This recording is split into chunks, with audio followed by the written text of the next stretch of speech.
Ladies and gentlemen, I would like to start off by asking you a question. Would you say that the Earth is carried by people?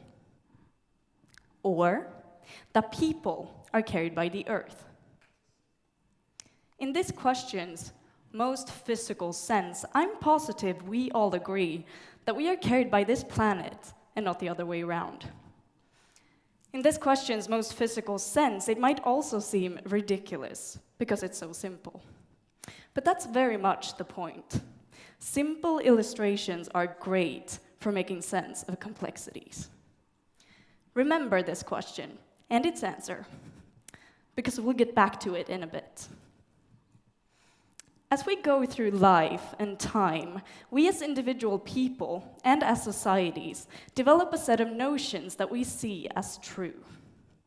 This set of notions shapes how we think about things. It's what we base all our decisions and actions on. All in all, this set of notions is everything we take for granted, everything we think we know. This set of notions is our assumptions. Let's imagine our assumptions as a steady brick wall, where each brick is an assumption. And let's call this wall our wall of reference. Imagining this wall makes a discussion about our assumptions easier, but you should keep in mind that it lies in the very nature of assumptions to be implicit and fleeting and rarely mentioned out loud. Therefore, I'd like to warn you that everything I say about this wall may sound uncomfortably explicit in your ears. And I apologize for that, but I can't really talk with you about something without actually, talking about it. This wall is absolutely essential for us to be able to live and enjoy life. Just imagine if for every decision, we took nothing for granted, we had no breaks, and we had to start from scratch. There wouldn't be time for many decisions in such a life. However, it is useful to sometimes turn around, look at our wall, and review the bricks. Because it's quite likely that we've made errors here and there when forming our bricks, either because we weren't attentive enough, or because the limited information we had at the time made us draw false conclusions. Now, when discovered, these flaws can make a brick crumble. A brick crumbles when we don't believe in it anymore. I'm quite sure that you've all heard of Socrates. Cool guy. He made some pretty valid points during his lifetime. One of those points, adapted to the little metaphor I have going on here, is that virtually all our bricks can crumble. This because if you persist in asking the question why, digging deeper and deeper into an assumption, you'll eventually reach a point when you don't know why. According to Socrates, all bricks can crumble. All except one. This one and only uncrumbable brick signifies that the only thing we can ever truly know is that we don't know. Let's make that brick baby blue.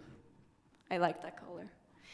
Now, this is not the brick that we will focus on tonight, but it's nice to keep it there as a humble reminder that at the end of the day, there really isn't much that we truly know. The reason I am talking to you about this wall is because I want to make you aware of a pattern which is very much linked to it. This pattern is formed by the fact that basically all of our problems are at their core problems of exploitation. And this pattern of exploitation can be traced back to our wall of reference, to one and the same ancient brick. And to be honest with you, this brick is completely rotten, and that's why I made it brown and moldy. Why do we have such a messed up relationship with this planet, with its flora and fauna? Why do we have such a messed up relationship with each other and with ourselves? Well, pick any of these questions and keep scrutinizing it with the Socratic question why, and you'll eventually come upon this brown brick. Look closer at it, and you'll see that the assumption hiding in it is this: because we are superior. I put quotation marks around the we here because who we exactly are differs from situation to situation. It might be humankind, or men, or white people, industrialized countries, political parties, religious adherents, nations, or armed groups, you name it. But why are we superior? Well, scratch on the surface of this brown brick, and you'll see that what supports our assumed superiority is that we have a purportedly higher intellect than what we deem as inferior. We are superior because we are smarter. In some cases, we are superior simply because we're physically strong enough to put ourselves on top. We are superior because we can smack down anyone who disagrees. But why, brown brick in the wall, should we use our intelligence and strength to exploit? The answer this time is because we can. Excuse me, but what? How and why and when did we decide that smarter equals better? Or that can equals should, for that matter? Now, those are logical fallacies if ever I've seen one. I know that I, for one, would much rather be surrounded by kind dummies than by cruel brainiacs. And isn't it a feature of masters, which we clearly like to see ourselves as, to know when to use their abilities and when to restrain themselves? I think that you can sense the rotten smell of this brick as well as I by now. But you may wonder, what does all of this have to do with the initial question of who carries whom, planet or people? Well, the next point I want to make is that many of the problems in our lives and in our world are so obvious that we have no difficulty recognizing them as problems. We see them, and we want to solve them, but we might forget to take a look at our wall of reference, and so we miss that the source of them all hides in our bricks, in what we think we know. Now listen closely, because this is the most important part. If we lean against our wall of reference, against what we think we know, without reviewing it, our solutions will spring from the same source as our problems. And I'm sorry to tell you this, but this is very much happening in the world today. Solutions are based on the same false premises that created the problems to begin with. An example of this that lies close to my heart, as you might have guessed from my initial question, is the efforts of environmentalists.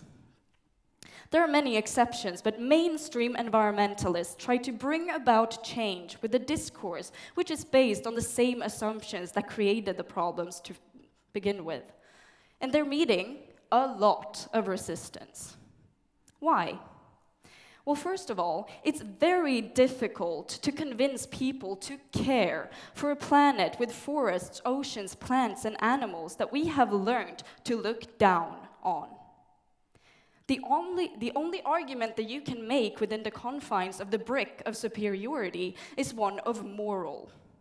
We, the superior, ought to sacrifice our time and convenience for the sake of the inferior, because look, the poor things are suffering. Sustainability thus becomes a burden, a sacrifice. If you don't remove our assumption of superiority from our wall of reference, you're going to end up banging your head against that wall.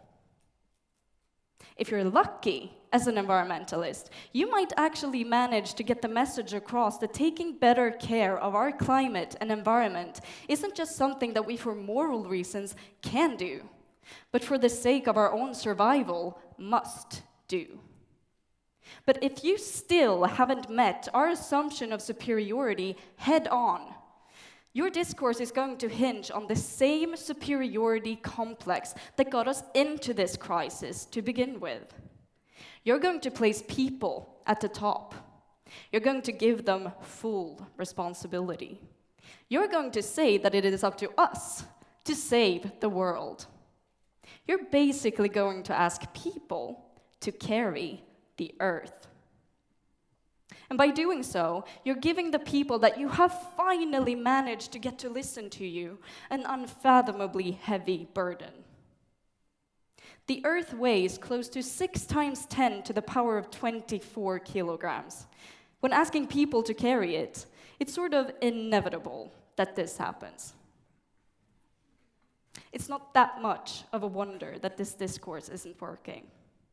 Environmentalists commonly claim that environmental problems are more important than anything human beings could possibly care about.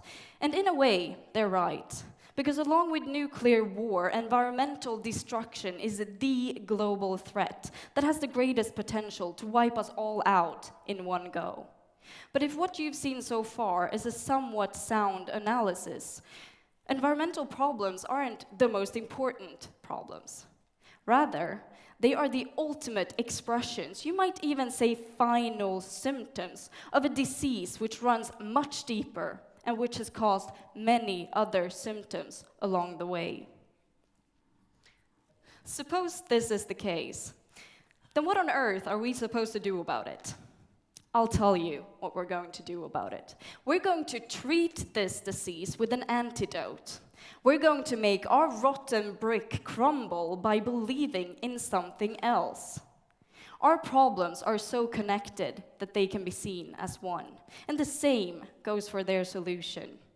One underlying problem, one overarching solution. What is this solution, you wonder?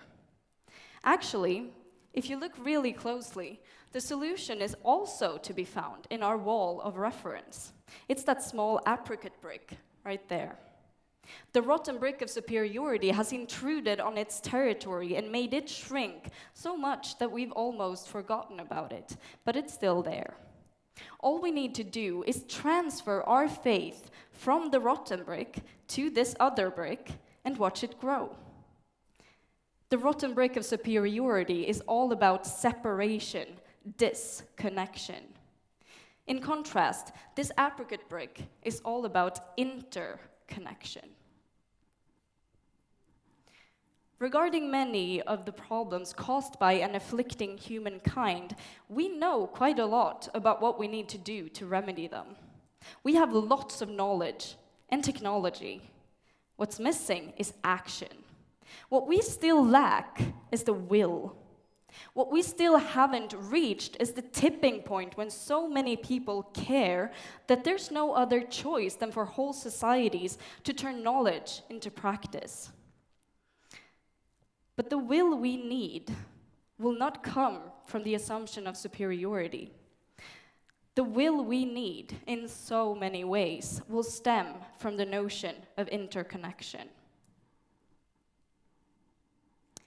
As for our friends, we will care for our opponents when we realize that we're connected to them. We will care for people with skin colors, sexual preferences, and beliefs different from our own when we realize that we're connected to them. We will care for other species, the soil, and the oceans when we realize that we're connected to them. And most importantly of all, we will care for ourselves when we realize that we're parts of this interconnected world which deserve as much attention as any other parts.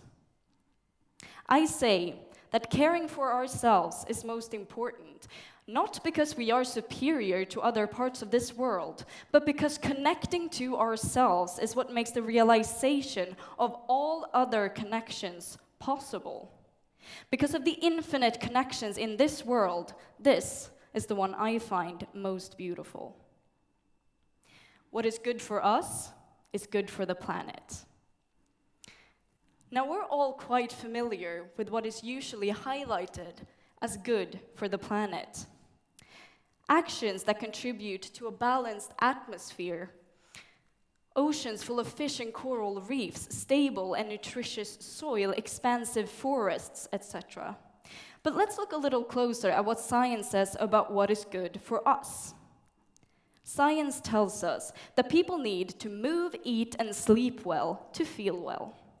But above all, science tells us that it's lonely on the top.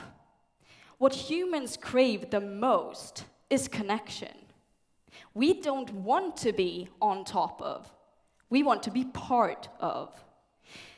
And the rotten brick of superiority messes with this on the interpersonal level, but it doesn't end there. No, it messes with our intrapersonal connection as well, with our relationship with ourselves. You see, for there to be superior people, there has to be inferior people. And while leaning on the assumption of superiority, we spend our lives trying to escape the fear that we are the inferior ones. All in all, the assumption of superiority robs us of the feeling of being enough, just as we are. This is the first thing we should fix in order to make the brick of interconnection grow. We should act as if we were on an airplane during turbulence and put the oxygen mask on ourselves first. Because in life overall, not just on board of airplanes, your own needs will get in your way and make you unable to do anything if you neglect them. When we connect to ourselves, and realize that we are neither superior nor inferior, but simply good enough, just like everything and everyone else, then we can relax our egos. And when we relax our egos, we have made a healthy connection with ourselves. And all of a sudden, we will be in a position to extend our attention beyond ourselves. You might even say that it isn't our attention, but ourselves that we're extending. As I said, what is good for us is good for the planet. Because in a sense, we are the planet. Not everyone can be expected to do this kind of soul-searching, this reviewing of bricks that I've just taken you through. But those of us who do it can save others the trouble. We can review our own walls of reference and then move on to review that of our whole society. We can take care of ourselves and then work to make it easier for others to do the same. We can nudge our communities, workplaces, and politicians to create norms and policies which foster a mindset of interconnection. We can turn the choices that are good for us and good for the planet into the simplest, most convenient ones. Now, I'm not saying that this is enough to solve all our diverse, complex problems, but it's a framework, something to lean against in everything we do. Just like the problem of superiority has many expressions, the solution of interconnection can be manifested in an infinite number of ways. Thank you.